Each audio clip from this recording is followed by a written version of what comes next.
vamos a comentar esta noticia y sobre todo que vienen adelante en el Ministerio Público, que vienen adelante para la persona o el fiscal supremo Pedro Gonzalo Chávarri y otros fiscales supremos, y la reforma del Ministerio Público, por cierto, y las investigaciones que tienen que venir en estos días, semanas, meses que vienen, con el director de Reporteros y periodista Gustavo Gorriti. Gustavo, gracias por estar aquí. Buenas noches. Con mucho gusto, Jaime. A ver, ¿por qué este señor se resistió tanto a dejar la Fiscalía de la Nación y ha tenido que pasar todo lo que ha pasado para que ocurra lo que esperábamos hace tiempo que ocurra? Por varias razones, algunas de las que tienen que ver con los probables compromisos que se asumió con relación al avance y el posible desenlace de las principales investigaciones que hay, y también probablemente con un temperamento particularmente terco y pertinaz, como parece haber sido su caso. De continuar en ello cuando los cálculos más elementales sobre su posición, el balance de fuerzas que existía con él, indicaban que era solamente cuestión de tiempo, que se produjera su salida de una manera o de la otra. Claro. Pero naturalmente para el día de hoy, después de haberse iniciado el debate en el Congreso, yo creo que resultó clarísimo para él de que en lo que era hasta este momento su principal refugio, el Congreso, y dentro del Congreso la Subcomisión de Acusaciones Constitucionales, ya ese refugio se había caído. De tal manera de que no quedaba mucho más por delante. Claro. Ahora, el futuro inmediato. Él dice para mañana, Junta de Fiscales Supremos, es la formalidad. Evidentemente va a tener, como dice, que presentar su renuncia al cargo de fiscal de la Nación, pero no a la posición de fiscal supremo, que no se está diciendo mucho hoy por hoy. Algunos lo señalan en sueltos, pero sí, tal parece que su intención inicial es quedarse como fiscal supremo. ¿Cuál es el peligro que ves allí? Bueno, si él queda como fiscal supremo, ya obviamente no va a poder ejercer como fiscal de la Nación, y primero queda por ver quién asume el cargo inicialmente en forma interina. Y luego, si es que él queda finalmente como fiscal supremo, si es que la Junta de Fiscales no presiona para que se vaya y si es que él no accede a esa presión. Es un conjunto de posibilidades dentro de las cuales el no va a producirse más de una vez. Y yo creo que lo más probable, no es cierto, no es 100% seguro, pero lo más probable es que él quiera permanecer como fiscal supremo, entre otras cosas, para tener una mejor línea de defensa respecto de las investigaciones y acusaciones que se vienen sobre él. Y entonces, obviamente, eso va a ser una materia de debate intenso. Recuerda que la Junta de Fiscales está compuesta por 5 fiscales supremos, incluido el fiscal de la Nación, que tiene categoría de fiscal supremo. Hay otro más, pero está destacado en el Jurado Nacional de Elecciones, Arce. Correcto. Entonces, y él no vota y no es parte de la Junta, por lo menos por ahora. Entonces, cuando renuncie mañana, me imagino que se va a producir, pese a todo, que no va a haber ningún elemento nuevo que cambie las cosas. Cuando renuncie mañana, entonces lo primero que va a tener que discutirse es si se queda como Supremo y luego quién asume la Fiscalía de la Nación. Y ahí, en principio, había 2 campos claramente delimitados. El de los fiscales que están implicados en el caso de los cuellos blancos, el caso Lavajuez, y quienes no lo están. Y hay otra cosa que los divide exactamente de la misma manera. Los que fueron nombrados o confirmados por el Consejo Nacional de la Magistratura, el CNM, que ha sido disuelto por este caso de corrupción extrema del Lavajuez, y los que no. Claro. Los 3 que fueron nombrados o ratificados por ese CNM son Chávarri, Aladino Gálvez, Roy Díaz Montesa. Las 2 personas que no están implicadas en el caso de Cuello Blancos y que tampoco fueron nombrados ni ratificados por ese CNM son Pablo Sánchez, que ha sido ya fiscal de la Nación, y Zoraida Ábalos, que es la actual fiscal suprema a cargo de control interno. Tal parece que en ella recaería la transitoriedad del cargo de fiscal de la Nación, empero Sánchez anoche en televisión dijo que él se iba, o en Perú 21 me parece, que se iba a abstener, que él, porque le corresponde, por la trayectoria, el tiempo que lleva en el Ministerio Público, es el más antiguo, es correcto, él tendría que asumir, pero él dice que se abstiene, por lo menos eso es lo que ha dicho en la prensa, como te digo. Que él va a declinar asumir esto. Correcto. Y hay dos razones que ambas tienen peso diferente, pero peso cada una de ellas. La primera es que él ya ha sido fiscal de la Nación. La segunda, y muy importante, es que él es quien tiene a cargo las investigaciones de los cuellos blancos en la Fiscalía de la Nación. Si él asumiría, tendría que dejarlos. Entonces, desde el punto de vista, y él es un penalista fundamentalmente, desde el punto de vista de la continuación de estas investigaciones, es obviamente mucho mejor de que él continúe así. En cuyo caso, seguramente, asumo que él declinaría en favor de Zoraida Ábalos. Claro. Entonces, ahí queda por ver si es que, ese es otro aspecto en el que van a tener que ponerse de acuerdo, si el renunciante Chávarri votaría para ese efecto o no vota. Eso depende de la misma Junta. Eso o del mismo Chávarri. Depende de un conjunto de cosas. El estar renunciando a ser fiscal de la Nación es sobre su caso, pero él va a decir, muy probablemente, ok, ya renuncié, ahora soy fiscal supremo, entonces ahora, puedo elegir cualquier asunto y puedo elegir. En cuyo caso podría haber que los tres del ex-CNM, los tres de los cuello blanco, voten en un sentido. O sea, Gálvez y Rodríguez. Claro. Y con él. Chávarri, y en contra de Zoraida Ábalos y Pablo Sánchez. En el otro caso es probable de que, si es que una votación es 2-2 y no interviene Chávarri, de que Zoraida Ábalos termine siendo la fiscal de la Nación interina, porque si es que hay un empate, diríame el más antiguo, que es Pablo Sánchez. Ahora, también existe una posibilidad adicional. A ver. Que en este cambio de escenario, de fluctuaciones y de lealtades que se está dando en una forma muy acelerada, alguno de esos tres fiscales decida apoyar a Zoraida Ábalos junto con Pablo Sánchez. Y calculo de que si se produce eso, las probabilidades mayores son de que sea Gálvez. Respecto a Rodríguez Montesa, no lo sé, lo creo menos probable.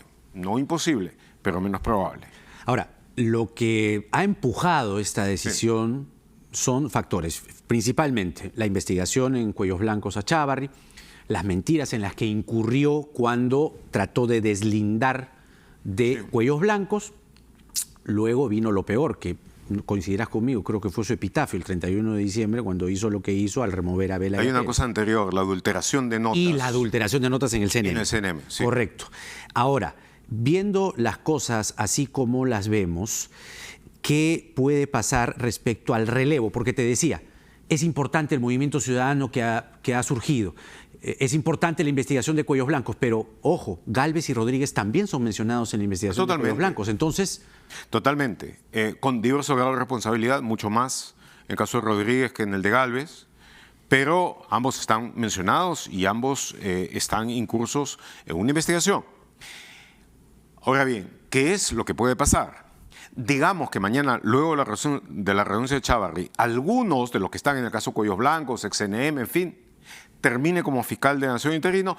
Obviamente el asunto, las protestas ciudadanas van a seguir y todo el empeño porque se produzca una reforma en profundidad de la Fiscalía de la Nación, pues obviamente es algo que va en contra de la naturaleza misma de la institución. Que personas que están de una u otra manera involucrados en uno de los casos más importantes de crimen organizado metido en el sistema de justicia, o como diría Chávarri, de impartición de justicia, vayan a tomar el cargo supremo en la Fiscalía de la Nación peruana. Entonces... ¿Gálvez y Rodríguez deben inhibirse entonces o declinar en el contexto en el que se dan las cosas? Ninguno de ellos debe ser o puede ser fiscal de la Nación. Están comprometidos dentro de esta investigación, que es una de las dos importantes que ha llevado a esta crisis sistémica que estamos viviendo ahora. Es decir, que Gálvez y Rodríguez asumiesen en el caso en el que la votación se incline a uno de ellos, sí, no resolvería la crisis. En absoluto. Claro. La crisis continuaría. La crisis continuaría, puesto que si quienes están investigados toman el control completo de la institución, obviamente no se ha resuelto nada.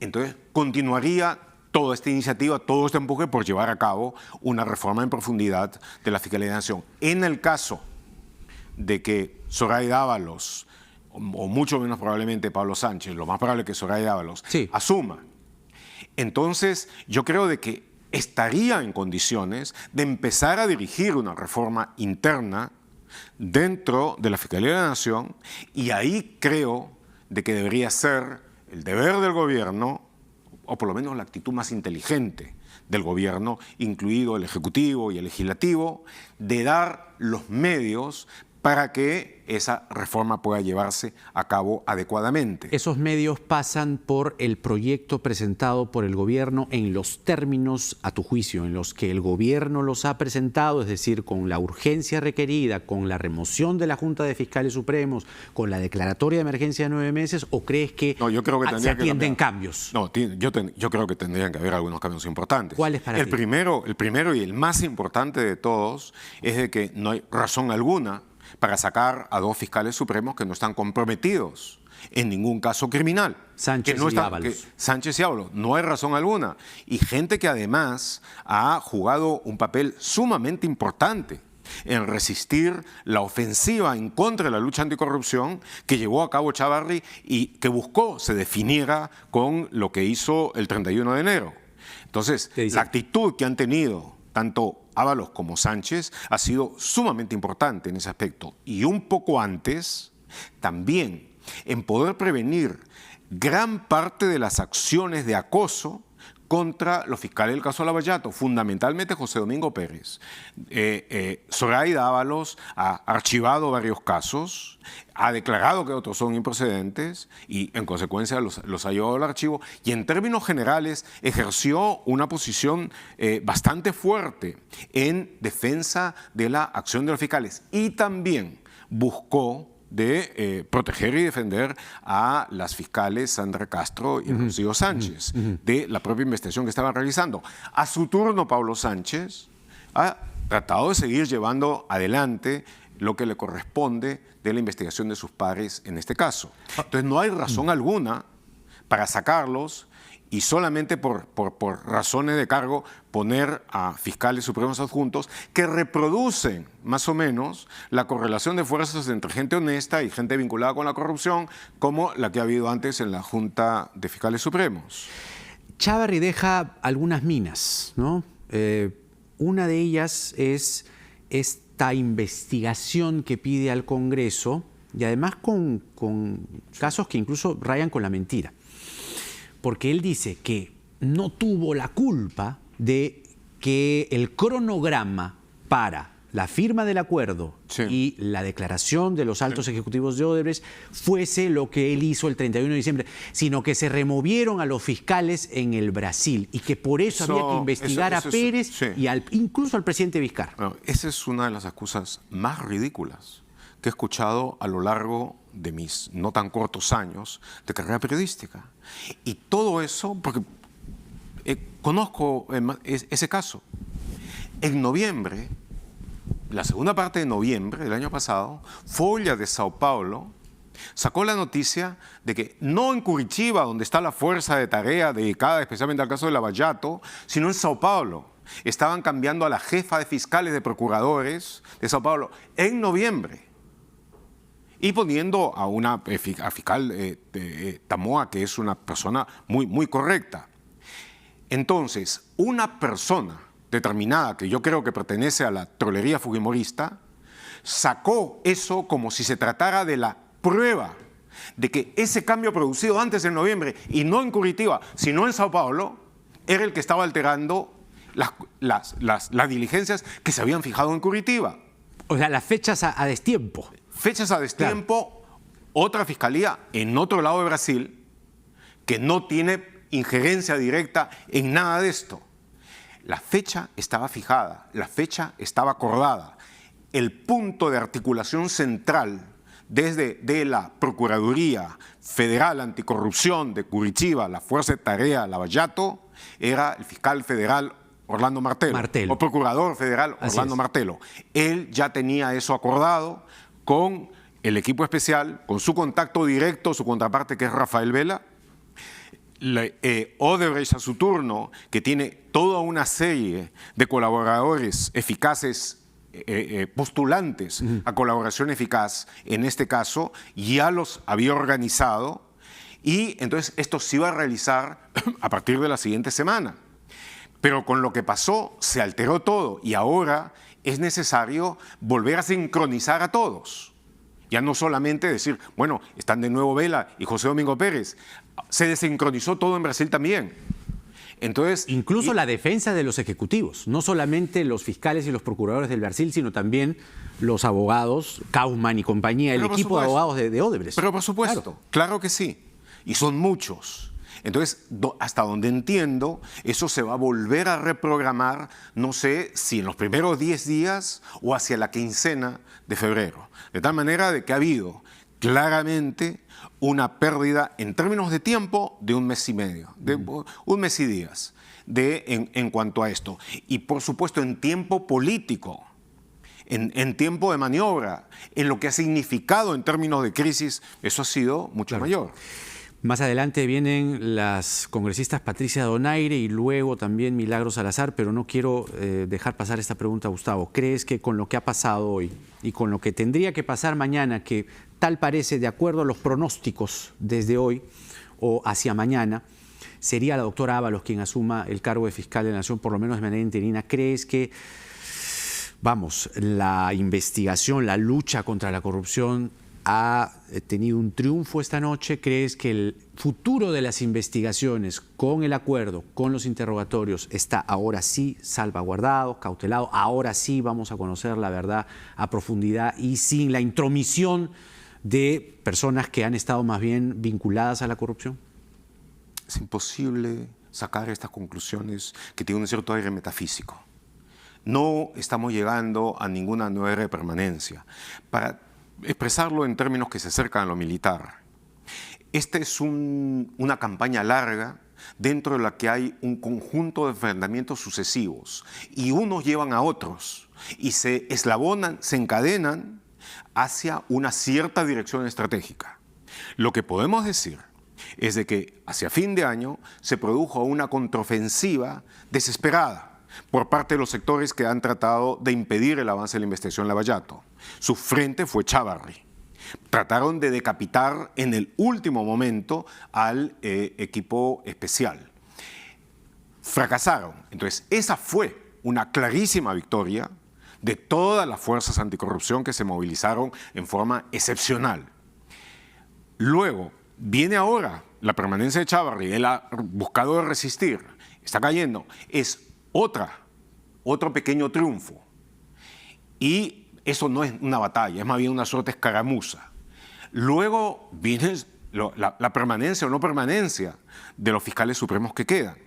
¿Cómo se organiza la Fiscalía de la Nación en su conjunto? Tú puedes ver, en este momento hay iniciativas totalmente encontradas entre sí.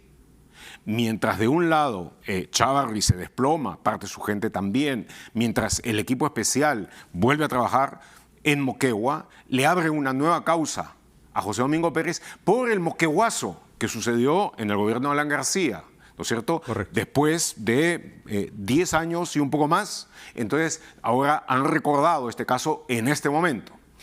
Pues es una cosa que va a continuar. Ves de que hay una ofensiva de desinformación desatada, sobre todo en el frente de redes sociales, etcétera. El amponaje trolero está totalmente movilizado. Vomitivo. Pero la opinión pública, esto ha demostrado las clarísimas limitaciones que hay a estas campañas de desinformación, incluso si se hacen en el medio electrónico, porque la reacción de la opinión pública ha sido una rapidez, de una masividad que no tiene realmente, no tiene precedentes. Ni en el año 2000, cuando bastaba a veces unas cuantas horas para convocar un meeting y la gente se movía, pues ni en el año 2000 he visto una cosa tan rápida como la que ha sucedido en estos días. De tal manera de que estamos entrando en un periodo donde va a haber mucha turbulencia, fluidez, hasta el momento en que el balance, la correlación de fuerzas se incline en forma ya clara y definitiva hacia un lado. Eso va a pasar si es que, por ejemplo, cambia la propia correlación de fuerzas en el Congreso. Así es. Como resultado de lo que está pasando, si eso a la vez lleva a cabo reformas dentro de la Fiscalía de la Nación, y al final, lo que va a ser decisivo, estos son todos encuentros que se dan en los flancos. La parte fundamental es la que se va a dar, si el diablo no mete la cola, en febrero, en el momento en que se abra la primera diligencia, o como lo dicen en portugués, oitiva, en Curitiba, y empiece la ronda de confesiones.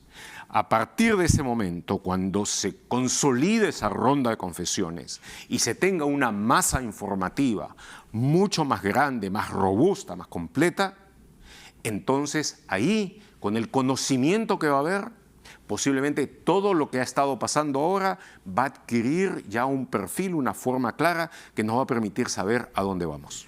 Sin duda estos primeros meses van a ser intensos. Gracias, Gustavo, como siempre. Un gusto. Con mucho gusto. Y muy oportuno, además, el encuentro que hemos tenido esta noche con tremenda noticia que nos ha sorprendido desde la Fiscalía de la Nación y que era esperada hace buen tiempo. Nuevamente las gracias. Gustavo Gorriti, director de IDL Reporteros, hablando con nosotros sobre la renuncia de Chávarri. Pero como bien decía Gustavo, lo que viene ahora es mirar al Congreso de la República.